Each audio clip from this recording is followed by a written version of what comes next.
Hello and welcome back to STAAR History Blitz. My name is Mrs. B. Gonzalez. And today we're going over the Constitutional Convention and the creation of our new U.S. Constitution. Here are a couple of key points that we'll be discussing in this video session.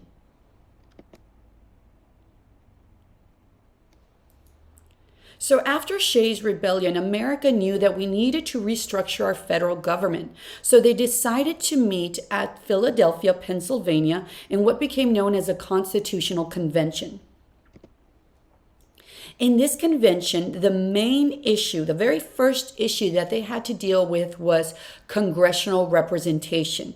What that means is how many representatives per state. And what will these representatives do? Well, they will make rules and laws. They'll cast votes. Having votes in government is powerful. And so this became the main issue that they wanted to resolve at the beginning of this convention. There was two plans that came up. The Virginia plan that said representation should be based on population. What that means is more people, more representatives, more votes in Congress. Counter to that was the New Jersey plan. And the New Jersey plan said, well, just because I'm a small populous state doesn't mean I should have less of a voice in government. We want equal representation. And so this is where you get big states or large states versus small states fighting over congressional representation. Eventually, what they realized was we don't have to pick one or the other. Let's choose both. Let's create a Congress that has a bi-cameral legislature. Cameral houses and legislature lawmakers. And that's what they did. They created a two-house legislature. They said, look, Virginia, we agree with you. If you have more people in your state, a larger populous state, then you should have more representation. And so they created the House of Representatives. Today, there's 435 total representatives that go out of our 50 states. And then they also said, but wait, New Jersey, you're right as well. Just because you have less people doesn't mean you're less of a state. You should still have a voice in government. And so they said, our second house is going to be called the Senate. And we're going to do equal representation, 2 per state. So we've got 50 states. That's 100 senators. Together, they made up what we still have today, which is Congress, a bicameral legislature. This is our legislative branch. And this became known as the Great Compromise. So again, this is the Great Compromise, a bicameral legislature where they agreed to give big states and small states representation in Congress. Now, just when you think the arguing is over, another issue arises. And the next issue is, well, if we're giving representation based on population, do slaves count as part of that population?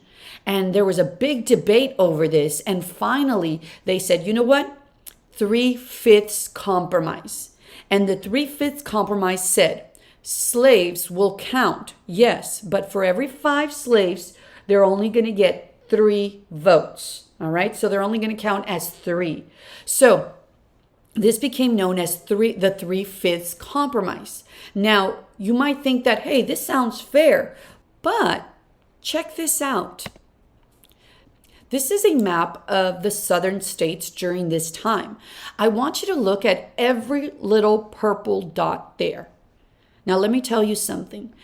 Each of those purple dots represents 2,000 slaves.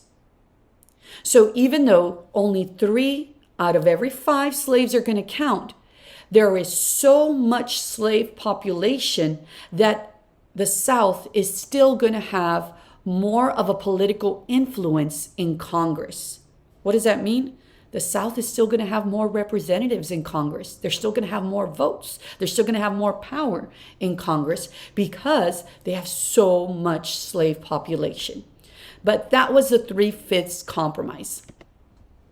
Let's move on to how we structured our government. And we created the 7 principles. A principle is a guiding idea, something that the government said, this is what we're going to follow.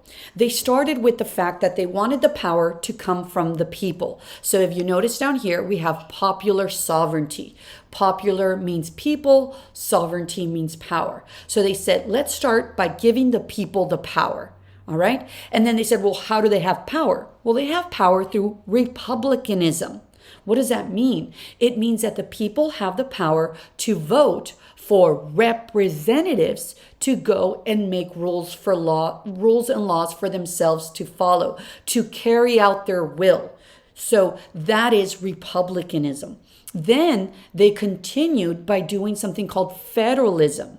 One of the biggest issues with our old Constitution was that we gave all the power to the states and we created a weak federal government. So the balance was totally off. What we didn't want, we were trying to find that balance between the federal government and the state governments. So what they did is they created federalism, where there's going to be shared power, right? And the power is going to go back and forth. However, who's still going to have a little more power? Your federal government. Think about it. Your principal in your school has the most power, but your teachers also have power, right? They have the power within their classroom, but the principal has the power within all the school, all right? That's the idea of federalism, where you share power. Now, they also created something called limited government. And limited government basically says that the government can only do, they are limited to what is said in the Constitution. That's all they can do. Only what is in the Constitution. That's going to prevent government abuse. Now, the other thing that they created was individual rights. That's another principle that they had. And what this means is that the people have rights that need to be protected. This includes your unalienable rights, life, liberty, and the pursuit of happiness. Now, additionally, we have 2 more principles. One of them is the separation of power.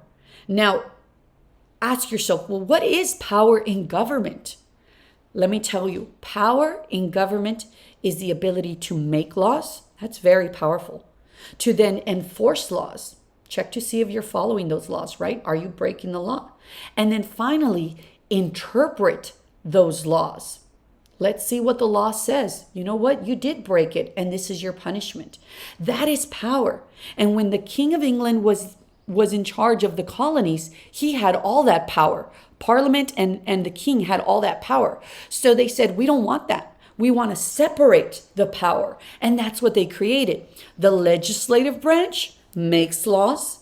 The executive branch enforces the laws. Make sure you're following. That's why the army is under the president. And the judicial branch interprets the laws. Did you break the law? All right. And if you did, this is your punishment, right? They're the ones that declare if something is constitutional or unconstitutional. Now, aside from this, yes, they separated the power, but that's still a lot of power. Like the power to make laws is very powerful. How do we make sure that the legislative branch doesn't take advantage of the power of making laws? All right. And this is what they did. Checks and balances. So what they said is each branch has power, but the branches can check each other and make sure that they're not taking advantage of their power. So here's a quick example. The legislative branch has the power to make laws, but the president can veto that law. The president can say, hey, that's not a good law, and he can basically cancel it. But then the legislative branch can come back and say, no, 2/3 of us, the House of Reps and the Senate, we believe it's a good law, so we're going to override your veto. So they're going back and forth, making sure that one doesn't take advantage of their power. Another example, the judicial branch. If the legislative branch makes a law, the judicial branch can declare that law. It can go back and say, hey, that's unconstitutional. For example, we should all know that we have freedom of religion, right? So if the legislative branch makes a law that says everyone has to pray for 5 hours a day, well, the judicial branch is going to say, well, wait a minute. Under the Constitution, we have freedom of religion. What you just did, that law is unconstitutional. So that prevents government abuse. And that was our last principle that makes up the structure of our U.S. government and our U.S. Constitution. That wraps up our U.S. Constitution video lesson. Now, on our next one, we're going to start off with time to approve, time to ratify, right? And how it becomes a debate, how we get people who want it and those who don't want this new government that we just took our time creating. So that's it for today. Thank you so much. My name is Mrs. B. Gonzalez, and we'll see you on the next one.